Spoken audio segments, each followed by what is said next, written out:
महाराष्ट्र की गद्दी पर फिर से विराजमान होने का सपना देखने वाले उद्धव ठाकरे फूल मालाओं से स्वागत की उम्मीद कर रहे थे, लेकिन अब उद्धव ठाकरे को फूल माला तो नहीं, लेकिन हाँ, टमाटर, गोबर, नारियल और चूड़ियों से जरूर उनका स्वागत किया गया। महाराष्ट्र के पूर्व सीएम उद्धव ठाकरे दोबारा महाराष्ट्र की सत्ता पर काबिज होने के लिए साम दाम दंड भेद सब कुछ आजमाने में लगे हुए हैं, लेकिन इन सब के बीच में उद्धव ठाकरे के काफिले पर हुए हमले में उद्धव ठाकरे की भयंकर फजीहत उड़ गई। तो क्या कुछ है पूरा मामला, सब कुछ आपको पॉइंट टू पॉइंट बताते हैं। नमस्कार, आपके साथ मैं हूं पल्लवी सिंह। आप देख रहे हैं हमारा खास show the turning point. Uddhav Thackeray के काफिले पर हमला, गोबर, टमाटर, नारियल फेंक कर जताया विरोध। सीएम बनने का सपना देख रहे ठाकरे की फजीहत, 20 से ज्यादा लोगों को पुलिस ने हिरासत में लिया। महाराष्ट्र की सियासत में उस वक्त हड़कंप मच गया जब ये पता चला कि पूर्व सीएम उद्धव ठाकरे के काफिले पर हमला हुआ है। जी हाँ, लेकिन उससे भी ज्यादा हैरानी की खबर तो ये है कि काफिले पर गोबर फेंका गया, टमाटर फेंके गए और हद तो तब हो गई जब उद्धव ठाकरे के काफिले पर चूड़ियां फेंकी गई, जिसके बाद सियासी गलियारों में जबरदस्त हलचल देखने को मिल रही है। अब चलिए पूरी कहानी आपको बिना देरी किए बताते हैं। दरअसल महाराष्ट्र के ठाणे में पूर्व सीएम उद्धव ठाकरे के काफिले पर हमला हुआ है। महाराष्ट्र नवनिर्माण सेना के कार्यकर्ताओं की तरफ से उनके काफिले पर गोबर, टमाटर, चूड़ियां और नारियल फेंका गया। मिली जानकारी के मुताबिक महाराष्ट्र के बीड जिले में राज ठाकरे की रैली में शिवसेना उद्धव गुट के लोगों पर सुपारी फेंकने के आरोप लगे थे, जिसके बाद उद्धव ठाकरे के काफिले पर गोबर, टमाटर फेंके गए। ऐसे में राज ठाकरे की पार्टी के कार्यकर्ताओं पर उद्धव के काफिले पर हमले के आरोप लग रहे हैं। अब चलिए बताते हैं आपको इसकी पूरी कहानी। क्या है पूरा मामला? मुंबई से सटे ठाणे जिले में उद्धव ठाकरे गुट की तरफ से एक सम्मेलन का आयोजन किया गया था, जिसमें उद्धव ठाकरे भी शामिल हुए। इस दौरान सभा वाली जगह पर और रास्ते में कथित तौर पर कुछ मनसे कार्यकर्ताओं की तरफ से उनके काफिले पर गोबर, टमाटर, चूड़ियां और नारियल फेंके गए। पुलिस सूत्रों से मिली जानकारी के मुताबिक फिलहाल पुलिस ने लगभग 20 से अधिक लोगों को हिरासत में लिया है और मामले की जांच शुरू कर चुकी है। ठाणे पुलिस के एक वरिष्ठ अधिकारी के मुताबिक औपचारिक मामला दर्ज करने की प्रक्रिया चल रही है। ऐसे में सियासी गलियारों में अब ये चर्चा तेज हो गई है कि क्या महाराष्ट्र में उद्धव ठाकरे वर्सेस राज ठाकरे शुरू होने वाला है, क्योंकि अगर ऐसा हुआ तो सियासत में एक नया विवाद शुरू हो जाएगा, जिसका खामियाजा जनता को भी भुगतना पड़ सकता है। अब इस कहानी में एक और नया ट्विस्ट तब आ गया जब खबर सामने आई कि पहले शिवसेना कार्यकर्ताओं ने मनसे कार्यकर्ताओं पर सुपारी फेंकी थी। जी हाँ, तो चलिए इस पहलू से भी आपको रूबरू कराते हैं। कैसे शुरू हुई कहानी? महाराष्ट्र नवनिर्माण सेना के प्रमुख राज ठाकरे के काफिले पर सुपारी से हमले किए जाने के एक दिन मनसे के कार्यकर्ताओं ने शिवसेना प्रमुख उद्धव ठाकरे के काफिले पर नारियल और गोबर फेंका। मनसे कार्यकर्ताओं का दावा है कि मनसे प्रमुख राज ठाकरे की कार पर सुपारी और टमाटर से हमला किए जाने की घटना के जवाब में किया गया है। इससे पहले महाराष्ट्र नवनिर्माण सेना प्रमुख राज ठाकरे के काफिले पर सुपारी और टमाटर फेंके गए थे। ये घटना तब हुई जब शिवसेना यूबीटी प्रमुख उद्धव ठाकरे के चचेरे भाई राज ठाकरे मध्य प्रदेश क्षेत्र में दौरे पर थे। उधर छत्रपति संभाजीनगर में राज ठाकरे ने आरोप लगाया कि शरद पवार और उद्धव ठाकरे विधानसभा चुनाव से पहले खासकर मराठावाड़ा क्षेत्र में दंगे भड़कने के लिए मराठा आरक्षण आंदोलन का इस्तेमाल करने की कोशिश कर रहे थे। राज ठाकरे ने दी शाबाशी। शिवसेना के अध्यक्ष उद्धव ठाकरे के काफिले पर राज ठाकरे की पार्टी मनसे के कार्यकर्ताओं ने गोबर, नारियल और चूड़ियां फेंकी। इसके बाद राज ठाकरे ने सभी कार्यकर्ताओं को वीडियो कॉल कर उन्हें शाबाशी दी और अभिनंदन भी दिया। दूसरी तरफ मनसे ने उद्धव ठाकरे के काफिले पर गोबर और नारियल से हमला करने की जिम्मेदारी ली। मनसे का कहना है कि जब ये घटना पहले हुई थी, जब शिवसेना के सदस्यों ने राज ठाकरे के वाहन पर सुपारी फेंकी थी। मनसे नेता अविनाश जाधव ने आगे किसी भी उकसावे पर कड़ी प्रतिक्रिया की चेतावनी दी है। उद्धव ठाकरे के काफिले पर हमले को लेकर शिवसेना यूबीटी नेता आनंद दुबे की भी प्रतिक्रिया सामने आई है। उन्होंने कहा कि अब हमें पता चल गया कि राज ठाकरे और उनकी पार्टी को सुपारीबाज क्यों कहा जाता है।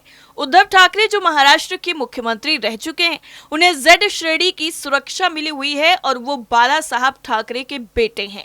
अगर वो राज्य में सुरक्षित नहीं है तो वो महायुति सरकार आम लोगों की सुरक्षा कैसे करेगी? ये हमला राज्य सरकार की विफलता है। यहाँ कानून व्यवस्था पूरी तरह से ध्वस्त हो चुकी है। गृह मंत्री को इस्तीफा दे देना चाहिए। देवेंद्र फडणवीस की पुलिस, एकनाथ शिंदे की कथित शिवसेना और उनका ठाणे नगर जिला, वहां ऐसे हमले हो रहे हैं। इसका मतलब ये सुपारी नहीं तो और क्या है? पहले हम सुनते थे कि राज ठाकरे और उनकी पार्टी सुपारियां लेते हैं, लेकिन अब तो स्पष्ट हो गया कि आप हमारे एरिया में आइए और हम आप पर हमले करवाएंगे। पूरी की पूरी सरकार महायुति की, फिर भी पुलिस की फेलियर है, खुफिया एजेंसी की फेलियर है, तो किस पर विश्वास किया जाए? आम इंसान कहां जाएगा? अगर उद्धव ठाकरे जैसे बड़े नेता राज्य में सुरक्षित नहीं हैं, तो हम और आप कहां जाएं? क्या इसके लिए महाराष्ट्र नवनिर्माण सेना को आप सत्ता देना चाहते हैं? वहीं दूसरी तरफ ठाणे से मनसे नेता अविनाश जाधव ने कहा है कि हमारे मनसे कार्यकर्ताओं ने उन्हें मुंहतोड़ जवाब दिया है। आप सुपारी फेंकते हैं, हमने आप पर नारियल फेंका है। उद्धव ठाकरे के काफिले की करीब 16 से 17 गाड़ियों को नारियल से क्षतिग्रस्त कर दिया गया। मैं शिव सैनिक से कहना चाहता हूं कि आप दूसरे नेताओं के बारे में टिप्पणी करते हैं, लेकिन राज ठाकरे के बारे में नहीं, क्योंकि हमने मनसे पार्टी में मेरे जैसे लोगों को बनाया है। इस बार हम गडकरी हॉल पहुंचे, अगली बार हम आपके घर पहुंचेंगे। उद्धव ठाकरे ने एकनाथ शिंदे की आलोचना की। अभी हाल ही में शिवसेना यूबीटी प्रमुख उद्धव ठाकरे ने महाराष्ट्र के मुख्यमंत्री एकनाथ शिंदे पर दिल्ली के सामने झुकने का आरोप लगाया था। मीडिया रिपोर्ट्स के मुताबिक उन्होंने ये भी कहा कि आने वाला विधानसभा चुनाव उन लोगों के खिलाफ लड़ाई है जो राज्य से नफरत करते हैं। शिंदे के गढ़ ठाणे शहर में पार्टी कार्यकर्ताओं की एक सभा में बोलते हुए उन्होंने कथित तौर पर राज्य सरकार पर अक्टूबर में होने वाले चुनावों से महीनों पहले अपनी प्रमुख योजना मुख्यमंत्री लड़की बहन योजना की घोषणा करके मतदाताओं को रिश्वत देने का आरोप लगाया। पूर्व मुख्यमंत्री ने कहा कि महिलाओं को इस योजना का लाभ उठाना चाहिए क्योंकि ये उनका अपना पैसा है, लेकिन उन्हें आत्मसम्मान से समझौता नहीं करनी चाहिए। ठाकरे ने प्रतिद्वंदी शिवसेना के प्रमुख शिंदे पर हमला करते हुए कहा कि वे दिल्ली के सामने झुक रहे हैं। उन्होंने कहा कि शिवसेना के संस्थापक बाल ठाकरे का संघर्ष दिल्ली के सामने झुकने से इनकार करने के बारे में था। संजय राउत ने दी चेतावनी। वहीं शिवसेना यूबीटी चीफ उद्धव ठाकरे के काफिले पर राज ठाकरे की पार्टी के कार्यकर्ताओं ने हमला किया। इस पर उद्धव गुट के संजय राउत ने राज ठाकरे पर पलटवार किया है। साथ ही हमला करने वालों को चेतावनी देते हुए कहा है कि ऐसा अपराध दोबारा मत करिए क्योंकि गड़बड़ हो जाएगा। आपके घर में भी माता पिता और बच्चे हैं। मीडिया रिपोर्ट्स के मुताबिक संजय राउत ने कहा है कि काफिले पर रात के अंधेरे का फायदा लेकर छुपकर हमला किया, क्योंकि हमला करने के लिए हिम्मत चाहिए। जान बचाकर भाग गए। अगर सामने आते तो कुछ गलत हो जाता। आप ऐसा मत कीजिए। आपके घर में बच्चे हैं, माता पिता और पत्नी है, हमें चिंता है। इस प्रकार का अपराध फिर मत कीजिएगा क्योंकि गड़बड़ हो जाएगी। आपसे कोई हमला करवा रहा है, वो अहमद शाह अब्दाली है। उसने महाराष्ट्र में इस तरह से अराजकता फैलाने के लिए सुपारी दी हुई है। आपका इस्तेमाल हो रहा है। आपके नेता सुपारी लेते हैं और चुप बैठते हैं, आपको एक दूसरे के खिलाफ लड़ाते हैं। ये ठीक नहीं है राज्य में। ये करते रहिए, लेकिन आपका राजनीति में इस्तेमाल हो रहा है। और इतना ही नहीं, विरोधियों पर हमला करते हुए संजय राउत ने कहा कि ये सुपारी गैंग है। मैं किसी पार्टी का नाम नहीं ले रहा हूं। चुनाव से पहले ध्यान हटाने के लिए महाराष्ट्र में अराजकता फैलाने का काम हो रहा है। ये ठीक नहीं है।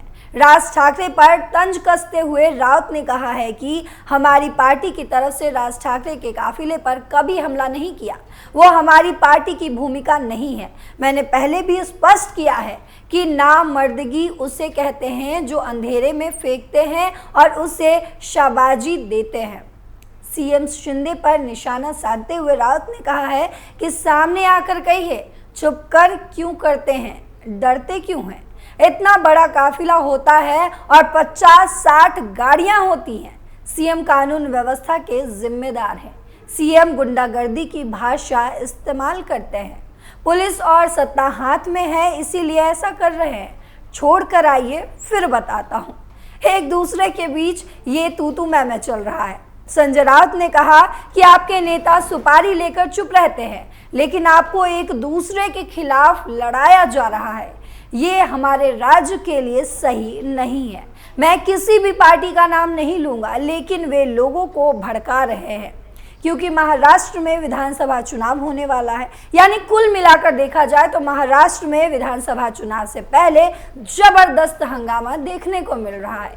इस रिपोर्ट को लेकर आपकी क्या राय है, कमेंट बॉक्स में जरूर बताइएगा। फिलहाल के लिए मेरे साथ इतना ही। बाकी खबरों के लिए देखते रहिए कैपिटल टीवी। नमस्कार।